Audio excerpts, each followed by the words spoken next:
Welcome back. Last week I interviewed the Daily Wire's Ben Shapiro on the crisis in Israel. His powerful emotional analysis made headlines around the world. 5 million people have watched that interview so far, a measure of the enormous emotion and division this conflict has awoken. Well, among those viewers was Mohammed Hijab, the controversial pro-Palestine influencer with nearly 1 million YouTube subscribers of his own. Here's what he had to say about him.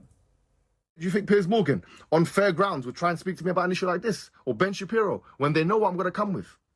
Absolutely not.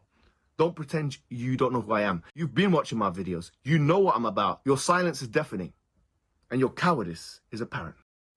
Well, Mohammed Hijab joins me now. Mohammed, thank you very much for coming in. I hadn't actually watched your videos. I have now. I've watched a few of them. I'm aware you've got a massive following. You've got nearly 1 million YouTube subscribers. You're an influential person. And you have a lot to say about this issue, obviously. So I thank you for coming in. But I'm not too cowardly to talk to you. I don't have a horse in this race. I think I've tried to straddle a divide of being fair-minded with all sides. I've had all voices on the show. I commend you for that, actually, to be honest, for bringing me on. But do realise I did caveat that with on fair ground. So let's hope that this interview is conducted I intend to be completely fair. Yeah, sure. I promise you, because all I want to get to here is a real sense of what is going to happen.